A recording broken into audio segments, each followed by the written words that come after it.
Welcome to Pax Britannica. Season 2, Episode 28, The Irish Confederacy.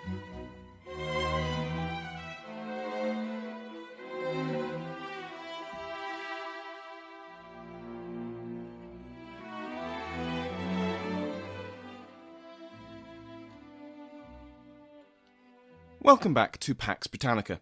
I'm your host, Samuel Hume. Last week, we covered the aftermath of the Battle of Edge Hill. The inconclusive battle meant that both the King and Parliament's armies were undefeated, and both remained in the field. What followed was a race to London. Charles I wanted to capture it. The Earl of Essex, commander of Parliament's armies, wanted to protect it. When Essex reached it first, the King faced the prospect of fighting not just the large parliamentary army, but the motivated militia that was the London-trained bands. Outnumbered and low on supplies, Charles wisely decided not to try and take the capital, and withdrew to Oxford, where he would re-establish his court and prepare for a long stay. Over the last few episodes, we've been focused solely on events in England. The outbreak of the First English Civil War was, like the Bishops' Wars before it, something of a slow burn. Negotiations and pamphlets and the battle for public opinion all preceded the declarations of war. The breakdown in relations between the Scottish Covenanters and the King, and then the English Parliament and the King, had their roots in the previous years and decades. The crises themselves, which led to war, were gradual progressions of failed political and diplomatic solutions, until a military confrontation became the best choice for many. This was not the case in Ireland. When the Irish Rebellion broke out in October 1641, it was seen as a bolt from the blue, a conspiracy only partly discovered at the very last minute, a discovery which saved the government in Dublin Castle from capture, but which did nothing to stop the sudden seizure of key forts across the province of Ulster by the so-called deserving Irish, Gaelic nobles and gentry who had taken part in the plantation of Ireland with gusto, but who had found themselves increasingly cut out of the profit and their access to politics restricted. Their grievances were decades in the making, and inspired by the success of the Covenanters in forcing the King to the table and securing the reforms they desired, Irish leaders like Sir Phelim O'Neill and Conor, Lord Maguire, struck in October 1641. They aimed for a political settlement, and hoped that they would seize the government, led by the Lords Justice Parsons and Borlase, and those key forts in Ulster, presenting a fait accompli to the King, the English Parliament, and the Scots. Instead, with their coup foiled, but their military sieges successful, they sparked a popular revolt among the Irish peasantry. Whatever the political elite desired, be it better access to the King or greater involvement in plantation, the ordinary Irish had very different problems with the status quo. Things like getting turfed off their land, or getting paid far less than the English and Scottish colonists, or having their religion persecuted. These grievances had led to decades of rebellions across the island of Ireland. During the reigns of James and Charles, each year was more likely to see a rebellion somewhere in the kingdom than not. In that sense, the surprising thing about the 1641 rebellion wasn't that there was a rebellion, but that it was as large as it was. So when Sir Phelim and Lord Maguire opened Pandora's box with their attempted coup d'etat, popular violence took Ulster, and then the rest of Ireland, by storm. The gentry tried to maintain control over the popular rebellion, but they could only do so much. As massacre followed massacre, and the Protestant cities received endless streams of refugees, each bringing their own passionate tales of atrocity, the rebel leadership quickly distanced themselves from the violence. Partly this was true, but the landless sort were a convenient scapegoat for the excesses of their rebellion. The leaders wanted a political settlement. Taking responsibility for the massacre of Protestant settlers would make that very difficult. When we last left Ireland in early 1642, the death toll among Protestants was, in Micheál Siochrú's estimation, around 5,000 from direct violence, disease, starvation, and from exposure. Government forces had enacted their own retribution, leaving about the same number of Irish Catholics dead across the kingdom from the same causes. Catholic priests were regularly targeted, either killed in a general slaughter of civilians or hanged afterwards. Women were also far from protected, despite early modern custom, viewed not as innocents, but instigators who emboldened their husbands and sons into rebellion. Robert Monroe was leading a force of Covenanter troops in the north from April, as we've mentioned previously, and one Colonel Monk had arrived with English reinforcements in February, breaking off the siege of Drogheda. With the failed capture of Drogheda by Sir Phelim and the wider assault by government forces supported by the other two kingdoms, the rebellion looked doomed to collapse. Prospects improved for the rebels after the death of two of the most zealous government commanders, Sir William Sellinger and Sir Charles Coote. Sellinger had been Lord President of Munster and oversaw a bloody campaign across the south, and Coote had ordered multiple mass executions of Catholic civilians across Leinster. Sellinger died in July 1642 of illness, while Coote was shot and killed in May, either by the enemy or by his own men. They were, for Siochrú, two of the most energetic colonial commanders, and their deaths harmed the government position. Adding to the government's troubles were the events in England. Reinforcements had arrived shortly after the outbreak of the rebellion, but since then, England had been drifting towards civil war, and few men and supplies could be spared. Those reinforcements had been devastated by the Irish flux, dysentery. All of this combined meant that the government offensive was reined in by summer 1642, and their forces focused on protecting what territory they still controlled, notably the regions around Dublin, Derry, Cork, and Carrickfergus. This was the breathing room which the rebels sorely needed. The failure of the coup and the failure to capture Drogheda had made it clear to the leaders of the rebellion that they were going to be in this for the long haul. Both Gaelic and Old English elites, who had been taken by surprise by the popular rebellion, realised that it had to be brought under control, and the rebels needed to organise both politically and militarily. It's important to note that the Old English and the Gaelic Irish, though far from natural allies and with literal centuries of bad blood, had found themselves in the same boat. Broadly speaking, the vast majority of both Gaelic Irish and Old English nobles and gentry remained Catholic, and the New English in Dublin Castle suspected both. In the early weeks of the rebellion, the Old English of the Pale, traditionally closely tied and loyal to the government, were wavering in that allegiance. The government distrusted them, and had made that distrust blatantly clear over the previous few years.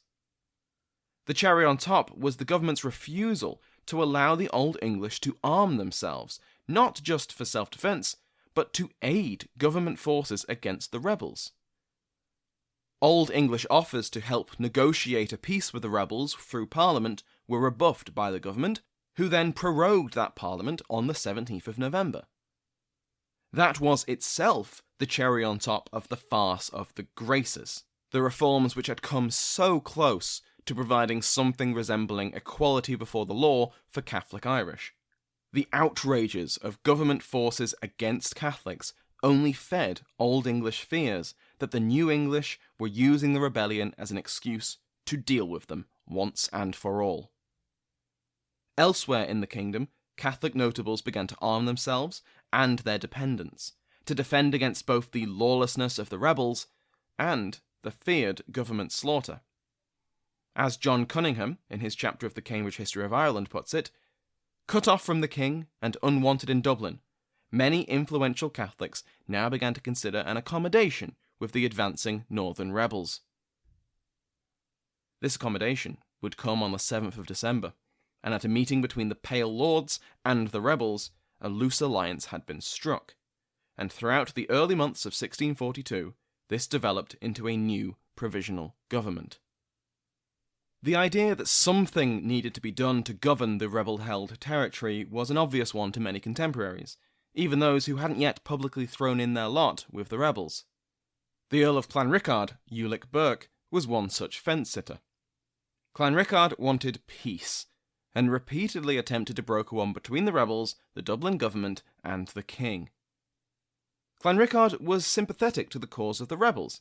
He was an Old English Catholic, and he was constantly worked on by the Lords of the Pale, who were themselves Old English Catholics. They called on him to join them, appealing to his Catholicism and his Irishness, but Clanricarde remained aloof, at least publicly. Behind closed doors, Clanricarde was one of those suggesting a, quote, model for a form of government, end quote, which would have a Supreme Council with regional councils below it. This would allow the rebellion to raise funds through taxation, maintain recruitment, and better position the rebels to fight an actual war. We'll see more of Clanricarde in the future. The rebellion gained an enormous source of legitimacy in March 1642. A synod of senior Catholic churchmen gathered at Kells in County Meath, headed by the Archbishop of Ohlmeyer and attended by most of the local bishops. They announced that not only was the rebellion a just and lawful war, but any Catholic who refused to support it would be excommunicated. Again, the call was made for a central authority to govern the rebel-held territory and to manage the war effort. Further gatherings of churchmen took place in Kilkenny in May and June. Present at the May Synod were 3 of Ireland's 4 archbishops, those of Ohlmeyer, Cashel and Tuam. The Archbishop of Dublin, the 4th archbishop, was unable to attend this meeting personally, and instead sent a procurator to represent him at this monumental event. Alongside the archbishops were many lesser bishops, and here, alongside lay notables, they drafted and endorsed an oath of association. The oath opens by providing an explanation for the rebellion. They had been forced to take up arms against the Puritan faction, who threatened their lives, liberties, and property, as well as to safeguard the king's regal powers and prerogatives. The oath itself, which I'll read in full, is as follows. I do profess, swear, and protest before God and his saints and angels that I will, during my life, bear true faith and allegiance to my sovereign lord, Charles, by the grace of God, King of Great Britain, France, and Ireland, and to his heirs and lawful successors, and that I will, to my power, during my life, defend, uphold, and maintain all his and their just prerogatives, estates, and rights, the power and privilege of the Parliament of this realm, the fundamental laws of Ireland, the free exercise of the Roman Catholic faith and religion throughout this land, and the lives, just liberties, possessions, estates, and rights of all those that have taken or that shall take this oath, and perform the contents thereof, and that I will obey and ratify all the orders and decrees made and to be made by the Supreme Council of the Confederate Catholics of this kingdom, concerning the said public cause, and I will not seek, directly or indirectly, any pardon or protection for any act done, or to be done, touching this general clause, without the consent of the major part of the said council, and that I will not, directly or indirectly, do any act or acts that shall prejudice the said cause, but will, to the hazard of my life and estate, assist, prosecute, and maintain the same. Moreover, I do further swear that I will not accept of or submit unto any peace, made or to be made, with the said Confederate Catholics, without the consent and approbation of the General Assembly of the said Confederate Catholics, and for the preservation and strengthening of the association and union of the kingdom. That upon any peace or accommodation to be made, or concluded with the said Confederate Catholics as aforesaid, I will, to the utmost of my power, insist upon and maintain the ensuing propositions, until a peace, as aforesaid, be made, and the matters to be agreed upon in the Articles of Peace be established and secured by Parliament. So help me God and his holy gospel. End quote. There's a lot to unpack here, aforesaid. In many ways, it shares similarities with the other oaths, declarations, and, dare I say it, covenants made over the previous few years. It insisted on preserving the king and his rights. It depicted the swearers of the oath as the victims of aggression and the resistance as just. It emphasises the authority of Parliament and recalls the fundamental laws of the kingdom. And perhaps most interesting, it pushes for a united front of Irishmen, echoing similar calls in the Scottish National Covenant. This is part of the reason the Confederacy is sometimes, though definitely not always, seen as a proto-nationalist government, or at least as a stop on the road towards Irish nationalism. Though I should emphasise that this is far from the consensus among historians. Other comparisons can be made in how the oath was administered to the population.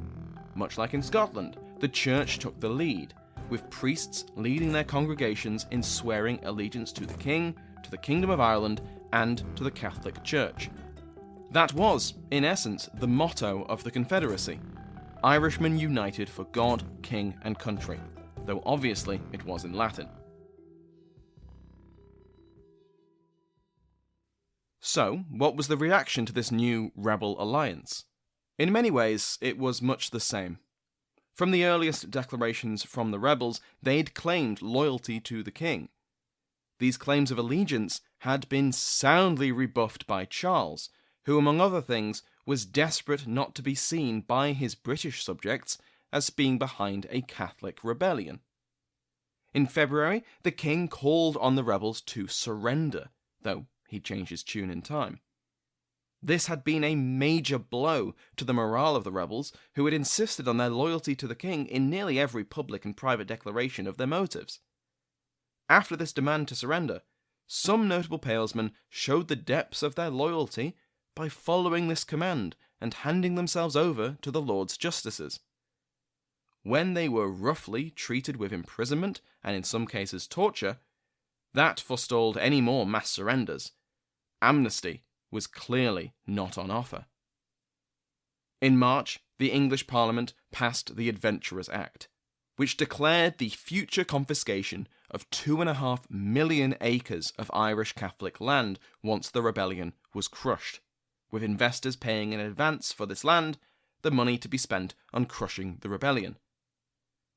The Adventurers Act went further and prohibited Charles from granting any pardons to the rebels without their consent. The Adventurers Act was an incredibly bold declaration from Westminster that was not well received in Ireland. Obviously, the Irish Catholics were appalled and even more desperate to win, but it was an overt intrusion into Irish affairs and into the jurisdiction of the Irish Parliament. If you recall, we've seen how opposition to the English Parliament's purported superiority to the Irish Parliament had united several strange bedfellows prior to the rebellion. The long-term impact of the Adventurers Act was perhaps even greater, presenting an obstacle to peace negotiations throughout the war, with the land confiscations eventually being enforced with the Cromwellian invasion. But that's for the future. As 1642 progressed, and the relationship between the king and his English Parliament deteriorated into outright war, the Confederates, which is how I'll start referring to what were the Irish rebels, benefited from the chaos in England. Naturally, with civil war on the horizon, few in England were keen to ship off troops and resources to what they saw as a peripheral conflict. For the Confederates, they began to increasingly benefit from the return of their own continental veterans, but we'll get to them next time. The Confederates solidified their government in October 1642, when the First General Assembly met in Kilkenny, their de facto capital. This General Assembly was very similar to a parliament, in that it drew representatives from all 4 provinces, and was made up of 14 secular lords, 11 bishops and clergy, and 226 representatives of the commons. From this General Assembly was elected a Supreme Council, which would act as the executive of the government and handle the day-to-day functions of governing and of fighting the war. Below the Supreme Council and the General Assembly were established county councils, and from these county councils would come 2 representatives who made up a provincial council. Clearly, this was not a slapdash affair which would fall apart at the first strong wind. Siochrú describes it as the only example of sustained self-government by the Irish on a national level before 1919.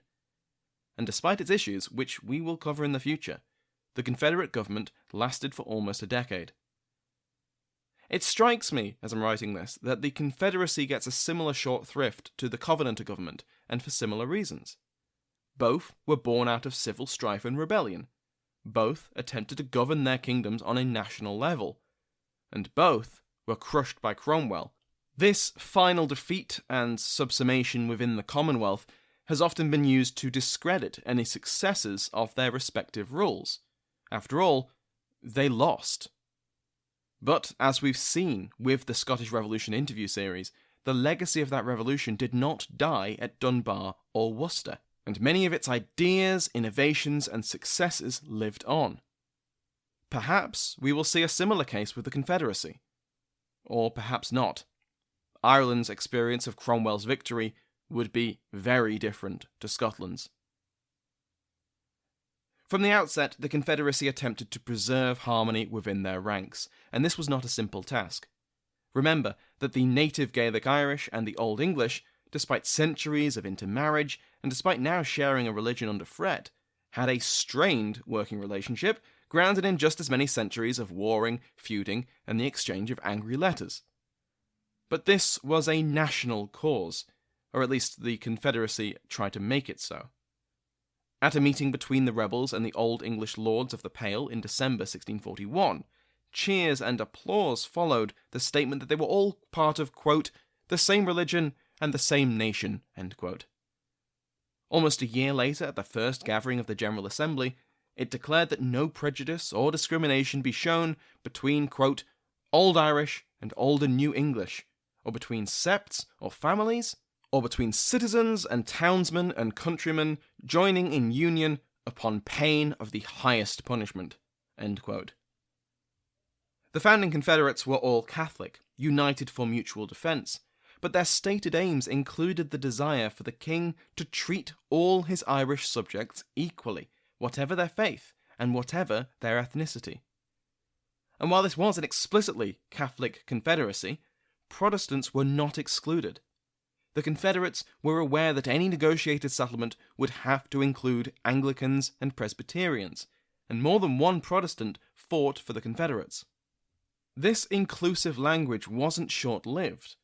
We can see this in a delegation to the Royalists in 1644, quote, For he that is born in Ireland, though his parents and all his ancestors were aliens, nay, if his parents are Indians or Turks, if converted to Christianity, is an Irishman fully, as if his ancestors were born here for thousands of years, end quote.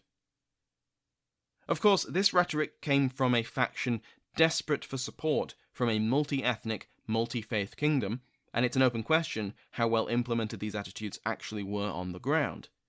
But this is still remarkably inclusive, especially considering the attitudes prevalent in London and Edinburgh.